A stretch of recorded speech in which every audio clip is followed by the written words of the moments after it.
C'est de ça qu'on va parler, du Burkina Faso, même si je suis un peu un bandeur de Thomas Sankara, j'avais pas trop suivi l'actualité. Et là, en page 5, on vous explique en bas de page qu'à la fois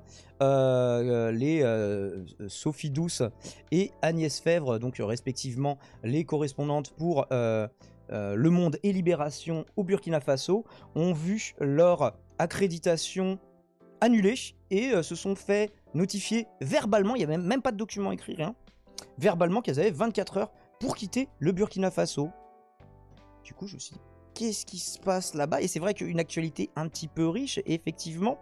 Alors, la raison qui a été invoquée pour laquelle leur accréditation a été annulée, c'est d'avoir relayé la parole de l'opposition et, dans le cas de Libération, fait un article qui dénonce au moins un militaire qui a tué des enfants dans un camp. Du coup, on va regarder, c'était un document de France 24 qui en parlait brièvement. Nous sommes Ça fait en 4 ligne minutes 51, c'est cool.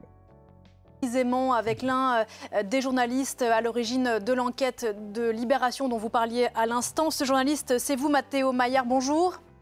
Bonjour Pauline. Merci beaucoup de répondre à nos questions. Vous co-signez cette grande enquête donc dans Libération avec Alexandre Horn et Célian Massé. On va peut-être rappeler ensemble d'abord ce que l'on voit. Voilà, quand même, des militaires qui tuent des enfants dans des camps, on est quand même dans du glauque. Mais... Dans la vidéo dont il est question et que vous avez... tous précisent au moins un militaire, on est sûr. Mais est-ce que ça voudrait pas dire que c'est une pratique un peu plus répandue que ce qu'on pourrait vouloir qu'on pense? Décortiqué pour Libération. C'est une vidéo donc qui dure en 1 minute 23 et dans laquelle on voit une personne se déplacer parmi des corps au sol. Il y a 7 corps environ, ce sont des enfants, des préadolescents, de ce qu'on peut voir en tout cas, qui ont les mains ligotées dans le dos, qui sont pour la plupart, qui ne bougent pas, certains saignent, certains gémissent encore. Un enfant soldat qui te tire dessus, tu fais quoi? Mais c'était pas le cas, il vient de te dire, ils ont les mains ligotées dans le dos, ils sont dans un camp, ils sont pas en train de tirer. Auguste Soleil qui nous dit ça sur le chat Twitch. Il y a autour d'eux aussi... en mode hypothèse de réflexion.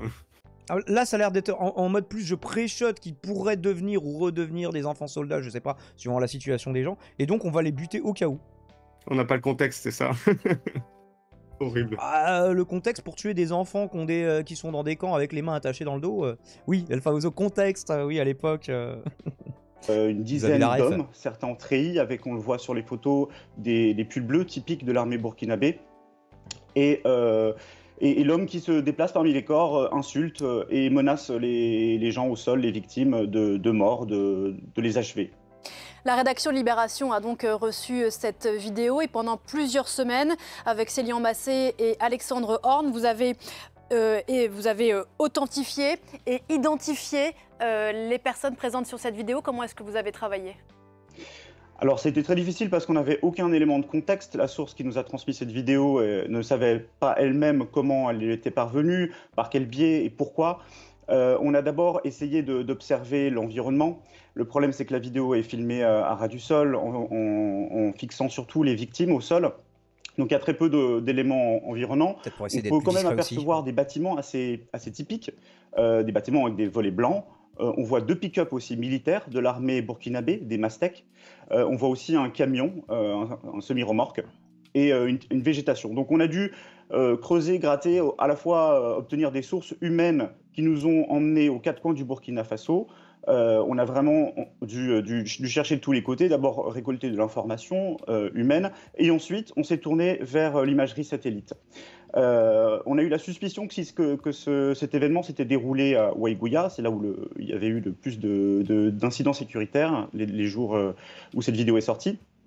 Et on s'est concentré sur un camp militaire qui est à l'ouest de la ville. Et en zoomant et en observant plusieurs types d'images satellitaires, on a pu remarquer une disposition des bâtiments qui était similaire. Et à partir de là, ça a été vraiment un travail de fourmi. On a pu reconstituer à partir des quelques éléments de la vidéo le lieu de l'incident. Voilà, il faut évidemment beaucoup de travail. On ne publie pas une enquête comme celle-ci sans effectivement être sûr de ce que l'on avance. Pourquoi, Matteo Maillard, ces enfants, ces adolescents ont été... C'est bon, c'est l'armée, c'est repéré sur Google Earth. Oui, c'est vrai que là, le travail on a reconstitué à partir de la forme des volets. C'était peut-être un peu too much, mais... Après, ils sont obligés d'être ultra prudents sur ce genre de dossier, hein, vu que les faits allégués sont ultra graves, quoi. Et par qui ? C'est encore difficile de le dire. Aujourd'hui, on n'a pas pu identifier les victimes de ce massacre, ni d'ailleurs les auteurs. Ce dont on est quasiment sûr, c'est qu'il s'agit en partie de militaires. Les mêmes médias te disent que la violence de la police française est légitime.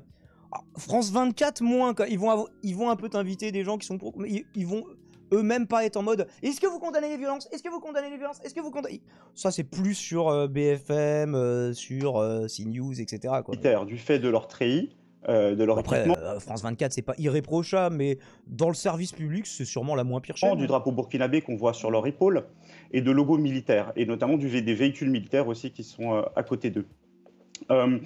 La difficulté aussi de cette scène, c'était de pouvoir la replacer exactement dans un contexte. On a pu découvrir que la veille de la réception de cette vidéo, il y avait eu une rafle d'une quarantaine de jeunes, notamment d'enfants, dans un village voisin. Donc on suppose que ces jeunes enfants viennent de ce village. Rafle, déportation, exécution. De cette rafle-là, et qui sont potentiellement accusés d'avoir collaboré avec les djihadistes, malgré leur jeune âge. Il peut s'agir, pardon, de membres de la communauté Peul? Exactement, oui. On suppose que c'est des membres de la communauté Peul, c'est ce que nous ont dit plusieurs sources. Après, difficile de l'expliquer véritablement parce qu'on ne le voit pas sur la vidéo. Quelques mots, enfin, Mathéo, de la réaction des autorités burkinabées après qui ont eu, bien sûr, qui ont su la diffusion de cette enquête. On s'attendait à leur réaction, on les a avertis bien en amont en leur posant des questions pour avoir leur réaction. Ils n'ont jamais répondu à nos questions, mais dès la publication, ils ont effectivement sorti un communiqué dans lequel ils nous accusent d'interprétations douteuses, de raisonnements approximatifs, mais sans jamais revenir sur le fond de ce qu'on a découvert. On a découvert des gens en uniforme, avec des véhicules militaires à leur côté. On a pu situer précisément le lieu du massacre dans une base militaire du 12e RIC. Et ça, ils n'ont jamais contesté ces faits-là. Merci infiniment, Mathéo Maillard, d'avoir répondu à nos questions ce matin. Et je renvoie donc à cette enquête en pages 8 et 9 aujourd'hui dans Libération, du coup, de ce moment-là. Et alors oui, on rappelle que la situation au Burkina Faso est particulièrement tendue avec la guerre au Sahel qui s'est étendue. Alors ça faisait longtemps que ça couvait dans la région, mais au Burkina Faso, ils étaient relativement épargnés jusqu'en 2015 où au nord de leur territoire, il a commencé à y avoir des incidents puis des territoires occupés. Et faut savoir que le Burkina Faso a subi 2 putschs juste pour l'année 2022. Le 24 janvier, c'était le lieutenant-colonel Paul-Henri Sandaogo Damiba qui a déposé le président Kaboré, pris le pouvoir, avant d'être lui-même renversé 8 mois plus tard seulement par le capitaine Ibrahim Traoré, qui est actuellement à la tête de facto du Burkina Faso dans un régime dit de transition, voilà, qui est arrivé du coup au pouvoir le 30 septembre 2022 et qui a accusé Damiba d'avoir trahi l'idéal de départ, à savoir libérer les régions occupées par les terroristes justement. Et du coup, on avait une autre vidéo que j'avais notée. Non, j'ai pas cliqué sur le bon lien vraisemblablement. Si, voilà, elle était là. Burkina Faso. L'armée, c'était une vidéo d'Africa News. Alors on disait que c'était un petit peu post-colonial, France 24. Du coup, je sais pas si... Est-ce qu'ils le sont plus ou moins que les autres qui parlent international après, forcément, c'est la position de la France. Hein, mais... C'est quoi la justification, même celle donnée par le gouvernement burkinabé pour rassembler des gamins et les buter en fait? Qu'ils aidaient les terroristes. Et la solution, on les soupçonne d'avoir aidé les terroristes au nord du pays. Et donc là, ici, on a des images de France 24, d'Africa News, du coup, histoire de compléter un peu. Burkina Faso, l'armée accusée de meurtre de civils. En février, les forces de sécurité burkinabées ont été accusées du meurtre d'une dizaine de civils. Des accusations rejetées par l'armée. Mais une analyse de la vidéo de 83 secondes par la société de presse, ainsi qu'un examen des images satellites. Oui, donc c'est littéralement Google Earth, effectivement. Confirme le déroulement de ces exécutions extrajudiciaires dans une base militaire. Parmi les victimes... Extrajudiciaire pour ne pas dire illégal. J'aime bien la formule, mais... Figure Adama, 16 ans, reconnu par ses proches. Lorsque j'ai regardé la vidéo, j'avais du mal à reconnaître Adama, puis je l'ai reconnu. En vérité, j'étais très affligé. Bien sûr, tous les êtres humains mourront, mais une telle mort est horrible. Nous sommes très tristes, mais il n'y a rien que l'on puisse faire. Confronté aux exactions des groupes djihadistes, le Burkina Faso a fait appel à quelques 50 000 combattants volontaires pour servir aux côtés de l'armée. Mais la présence de ces recrues inquiète. RTV, j'imagine que c'est du coup la chaîne officielle du Burkina Faso, dont la langue officielle continue d'être le français, même s'il y a d'autres langues officielles, je crois. Un jour, j'avais dit à Adama de ne pas se promener parce qu'il était étranger et qu'il était risqué de se promener parce que certaines personnes pouvaient l'associer aux extrémistes. Les personnes que je blâme sont celles qui l'ont enlevé, c'est-à-dire les volontaires. Ce sont eux qui l'ont enlevé et emmené. Et quand nous nous sommes renseignés, il nous a été dit que les volontaires ne libèrent jamais les personnes qu'ils arrêtent. Donc s'ils les libèrent jamais, soit ils les emprisonnent à vie, soit ils les tuent, quoi. Mais...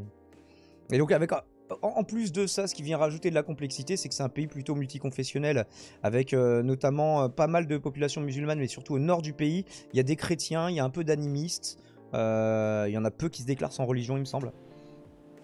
Près de 300 civils ont été tués lors d'attaques impliquant les forces de sécurité du Burkina Faso entre octobre et février.